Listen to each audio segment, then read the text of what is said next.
Hey guys, welcome back to another video. तो यार आज की इस वीडियो में बात करने वाले हैं CW कोटा के बारे में। और CW कोटा को प्रूफ करने के लिए आपको कौन से डॉक्यूमेंट की रिक्वायरमेंट होती है और एजुकेशनल कंसेशन सर्टिफिकेट क्या होता है, उसका जो एक्चुअल फॉर्मेट है उसके बारे में बात करने वाले हैं, जो कि काफ़ी इंपॉर्टेंट होने वाला है। और वो सर्टिफिकेट को इशू करने वाली जो अथॉरिटीज़ होती हैं जिसको वैलिड माना जाता है, हम इशूइंग अथॉरिटी के बारे में बात करने वाले हैं। और दिल्ली यूनिवर्सिटी के एडमिशन के बारे में बात करने वाले हैं कि 2023 में एडमिशन क्या होने वाला है CW कोटा के थ्रू। उससे पहले अगर आप चैनल पर नए हैं तो चैनल को सब्सक्राइब करके बेल आइकन को प्रेस कर दीजिएगा, ताकि फ्यूचर में आपको इसी तरह के एजुकेशनल, इंफॉर्मेटिव और एकेडमिक से रिलेटेड वीडियोज आपको मिलते रहते हैं। चलिए आज के इस वीडियो को शुरू करते हैं। तो सबसे पहले हम बात करते हैं ये CW कोटा होता क्या है। तो बेसिकली ये रिजर्वेशन है फॉर चिल्ड्रेन और widows of personal of the arm forces. इसको CW कोटा के नाम से जानते हैं, या फिर हमको डिफेंस कोटा के भी नाम से भी जाना जाता है इसको। ठीक है, अगर आपके पेरेंट्स किसी भी आर्म फोर्सेज में हैं तो आप इस कोटा के अंतर्गत अप्लाई करोगे। और दिल्ली यूनिवर्सिटी में बात करें तो हर कॉलेजेस में लगभग 5% सीट रिजर्व होती है CW कोटा के लिए। तो दिल्ली यूनिवर्सिटी में एक decent number of seat reserve होता है इस कोटा के थ्रू, और इसमें काफ़ी स्टूडेंट एडमिशन भी लेते हैं। तो डेफिनेटली अगर आप इस कोटा के अंतर्गत अप्लाई करते हो तो आपको इसमें अप्लाई करना चाहिए, इसको चूज़ करना चाहिए फॉर्म फिल करते समय। ओके ना, हम डॉक्यूमेंट की बात करें तो CW कोटा को प्रूफ करने के लिए बेसिकली आपको एजुकेशन कंसेशन सर्टिफिकेट को दिखाना होता है, और इसके अलावा कोई भी सर्टिफिकेट यहाँ पे वैलिड नहीं होता है। और हम आगे बात करने वाले हैं इसका फॉर्मेट क्या होता है और इशूइंग अथॉरिटी कौन कौन सी होती है जिसको दिल्ली यूनिवर्सिटी वैलिड मानती है।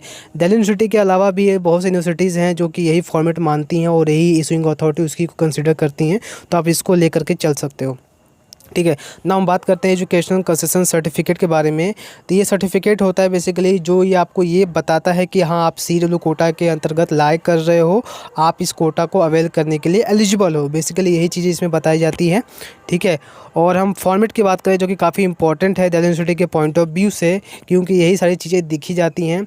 जो आपका फॉर्मेट होता है, जो आपका सर्टिफिकेट होता है, एक लेटर हेड वाले पेज पर होता है, और इसमें टॉप पे जो आपके हेडिंग्स पे लिखा होता है, नेम होता है, अथॉरिटी का एड्रेस होता है, लोगो होता है, और कॉर्पोरेट डिज़ाइन होता है, और बैकग्राउंड में कुछ पैटर्न वगैरह होता है। ठीक है, ये एक्चुअल फॉर्मेट होता है, मैं दिखाने वाला भी हूँ। और हम बात करते हैं इशूइंग अथॉरिटी के बारे में, जो कि काफ़ी इंपॉर्टेंट है। अगर आप इसके अलावा कोई भी अथॉरिटी से इशू कराते हो तो दिल्ली यूनिवर्सिटी उसको वैलिड नहीं मानती है और आपका सर्टिफिकेट रिजेक्ट हो जाएगा। सबसे पहले आपका सेक्रेटरी केंद्रीय सैनिक बोर्ड दिल्ली, उसके बाद में है सेक्रेटरी राज्य जिला सैनिक बोर्ड है, उसके बाद में ऑफिसर इंचार्ज रिकॉर्ड ऑफिस है, उसके बाद फर्स्ट क्लास स्टिपेंडरी मजिस्ट्रेट है, उसके बाद में मिनिस्ट्री ऑफ होम अफेयर्स है। ये आपके इशूइंग अथॉरिटी, इसी के अंतर्गत आपको इशू कराना होता है। ठीक है, ये सारी चीज़ें कहाँ से आपको पता चलेंगी, तो आपकी अगर पेरेंट्स है तो आपके पेरेंट्स के ऑफिस के थ्रू सारी चीज़ें पता चल जाएंगी। और अगर सर्टिफिकेट के अलावा बात करें, अगर आपके पास में CW कोटा का सर्टिफिकेट, जो एजुकेशन कंसेशन का सर्टिफिकेट है, अगर आपके पास में वो नहीं है, अगर उसकी जगह पर आप अपने पेरेंट्स की ID दिखाना चाहते हो, या फिर मेडिकल कार्ड, या फिर राशन कार्ड, या फिर CST कार्ड दिखाना चाहते हैं, तो उसको एक्सेप्ट नहीं किया जाएगा। ओनली एजुकेशनल कंसेशन सर्टिफिकेट ही एक्सेप्ट किया जाता है, और कोई सर्टिफिकेट या फिर डॉक्यूमेंट यहाँ पे एक्सेप्ट नहीं किया जाएगा।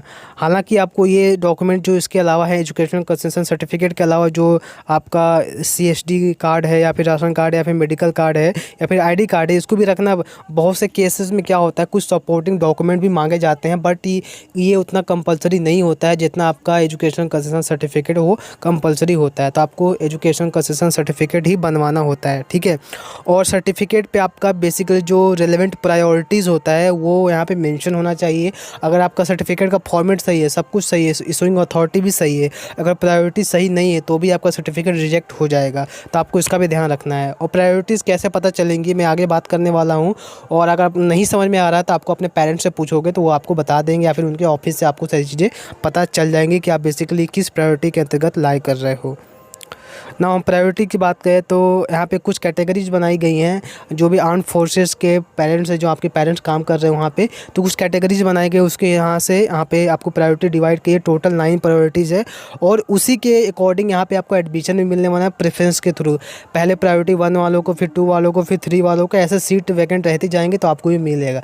इसका मतलब ये है कि अगर आप प्रायोरिटी 1 के अंतर्गत अप्लाई करते हो तो आपका जो प्रेफरेंस है पहला है, आपको एडमिशन पहले मिलने वाला है। ठीक है, यहाँ पे देखो प्रायोरिटी 1 में कौन कौन से लाइक करेंगे यहाँ पे दे रखा है। प्रायोरिटी 2 में इस तरह से है, प्रायोरिटी 3, प्रायोरिटी 4, इस तरह से यहाँ पे टोटल आपके 9 प्रायोरिटीज़ हैं। आप यहाँ से चेकआउट कर सकते हो। अगर आपको समझ में नहीं आता है तो अपने पेरेंट्स के ऑफिस से पता कर सकते हो, या फिर अपने पेरेंट्स से बात कर सकते हो, या पूछ सकते हो। वो सारी चीज़ें आपको यहाँ पर डिटेल में बता देंगे। ना ये यहाँ पे आपको फॉर्मेट दिख रहा है, ये फॉर्मेट होता है और ये कहीं और से फॉर्मेट नहीं उठाया गया है, दिल्ली यूनिवर्सिटी के ऑफिशियल बुलेटिन से फॉर्मेट उठाया गया है। यहाँ पे आप देख सकते हो फॉर्मेट है, यहाँ पे सारी चीज़ें मेंशन है। कोशिश आपको ये करनी है कि जो भी चीज़ें आप बनवा रहे हो फॉर्मेट का सर्टिफिकेट सारी चीज़ें प्रिंटेड हो तो काफ़ी बेटर होगा, रिजेक्ट होने के चांसेस नहीं है। तो आपको ध्यान क्या रखना है, जो इशूइंग अथॉरिटी है पहली चीज़ आपको ये ध्यान रखना है, दूसरा फॉर्मेट आपको ध्यान रखना है और अपना नाम, पेरेंट्स का नाम, ये सारी चीज़ें ध्यान रखनी है। और लास्ट में जो काफ़ी इंपॉर्टेंट है प्रायोरिटी, अगर आप सब कुछ सही कर दोगे और प्रायोरिटी गलत मेंशन करोगे तो भी आपका सर्टिफिकेट रिजेक्ट हो जाएगा। तो आपको इसका ध्यान रखना है और स्टैम्प वगैरह भी ध्यान रखना है, स्टैम्प सिग्नेचर ये सारी चीज़ें होनी चाहिए तभी वैलिड माना जाएगा। ओके, नाउ अगर हम बात करें दिल्ली यूनिवर्सिटी में एडमिशन 2023 में कैसे होने वाला है, तो सिंपल सी बात है, अगर आप CW कोटा के थ्रू एडमिशन लेना चाहते हो तो सबसे पहले आपको CUET में अपीयर होना पड़ेगा। उसके बाद में दिल्ली यूनिवर्सिटी में आप CW कोटा के थ्रू एडमिशन ले सकते हो या फिर किसी और कोटा के थ्रू। तो आपको CUET में अपीयर होना पड़ेगा 2023 वाले में। और जब दिल्ली यूनिवर्सिटी का काउंसलिंग होगा तो दिल्ली यूनिवर्सिटी जब अपना पोर्टल ओपन करेगी तो आपको वहाँ पे अप्लाई करना पड़ेगा, CW कोटा मेंशन करना पड़ेगा, वहाँ पे आपको एजुकेशनल कंसेशन सर्टिफिकेट अपलोड करना पड़ेगा। इसके अलावा कोई और डॉक्यूमेंट अपलोड करोगे तो आपका फॉर्म रिजेक्ट हो जाएगा, आपको उस कोटा के अंतर्गत आपको कंसिडर नहीं किया जाएगा। तो आपको वो सारी चीज़ें करनी पड़ेगी। सबसे पहले आपको CUET में 2023 वाले में अपीयर होना पड़ेगा, उसके बाद में दिल्ली यूनिवर्सिटी के काउंसलिंग में पार्टिसिपेट करना पड़ेगा, उसके बाद में आपको अपना एजुकेशनल कंसेशन का सर्टिफिकेट शो करना पड़ेगा, तभी आप इसके लिए एलिजिबल माने जाओगे। इसमें क्या है, CW कोटा अगर आप अप्लाई करते हो इसके थ्रू, तो अगर आप CUET में आपका स्कोर कम है तो आपका एडमिशन ईजिली हो जाएगा। इसमें काफ़ी इजी होता है, अगर आपके पास में डॉक्यूमेंट है प्रॉपर, रिजेक्शन का कोई चांसेस नहीं है। आपका जो स्कोर है CUET में एक डिसेंट स्कोर है, जिससे कि आपको ऐसे जनरल कोटा से नहीं मिल पा रहा है, तो आप CW कोटा के थ्रू ईजिली पा सकते हो। ठीक है, और एक चीज़ इंपॉर्टेंट यहाँ भी ये भी है, अगर आप CW कोटा के थ्रू अप्लाई कर रहे हो तो ऐसा नहीं है कि आप जनरल कोटा जैसे जो नॉर्मल CUET के स्कोर के बेसिस पर डायरेक्ट एडमिशन होता है उसमें एलिजिबल नहीं होगे, नहीं, आप उसमें भी एलिजिबल हो, प्लस CW कोटा के थ्रू तो आप एलिजिबल हो ही अगर आप अप्लाई कर रहे हो तो इस चीज़ का आप ध्यान रखिएगा। ठीक है, तो आई होप आपको समझ में आ गया होगा। तो आज की इस वीडियो को यहीं पे खत्म करते हैं। अगर आपको कोई डाउट है या फिर क्वेरी है तो आप मुझे इंस्टा पर DM कर सकते हैं, मैं कोशिश करूँगा कि उसका जवाब दे सकूँ।